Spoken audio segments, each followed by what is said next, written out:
Hi all welcome to VBS kitchen. இன்றைக்கி நம்ம என்ன பார்க்க போகிறோம்னா சூப்பர் அண்ட் ஈஸி மெத்தடில் பாசிப்பருப்பு பாயசம் எப்படி பண்ணலான்னு பார்க்கலாம். இதுக்கு 2 மெத்தட் இருக்குது. ஒன்று இதே மாதிரி வறுத்துட்டு குக்கரில் 2 விசில் வச்சிங்கனாலும் சீக்கிரம் வெந்துடும்.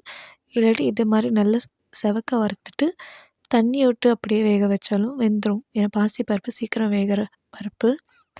பாருங்கள் நல்லா வெந்துடுச்சு. வெந்து பெருசானோடனே ஒரு பாசிப்பருப்பு எடுத்து கையால் உடச்சி பார்த்தாலே தெரியும் வெந்திருக்கா இல்லையான்ட்டு. அதுக்கப்புறம் அதில் தேவையான அளவு வெல்லம் போட்டு நல்லா கரைச்சி எடுத்துக்கோங்க. கேரமலைஸ் ஆகிற ஸ்டேஜ் வர வரையும் இந்த மாதிரி நல்லா கேரமலைஸ் ஆனோடனே இதில் தேவையான அளவு பால் விட்டு எடுத்துக்கலாம். நான் ஒரு 1/2 கப் பால் எடுத்துருக்கேன்.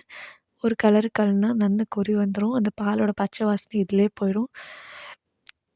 இப்போயே பால் விடலைனா கூட எப்போ நீங்கள் சாப்பிட்றீங்களோ அப்போ கூட கொதித்த பால் கூட நீங்கள் அதில் விட்டு கலந்துக்கலாம். இந்த பக்கம் அது கொதிக்கிற நேரத்தில் நான் ஒரு சின்ன பேனில் 1 டேபிள் ஸ்பூன் அளவு நெய் விட்டுருக்கேன். அப்புறம் தேவையான அளவு முந்திரி, கிஷ்மிஷ் இருந்தால் நீங்கள் போட்டுக்கலாம். நான் முந்திரி மட்டும் தான் போட்டிருக்கேன்.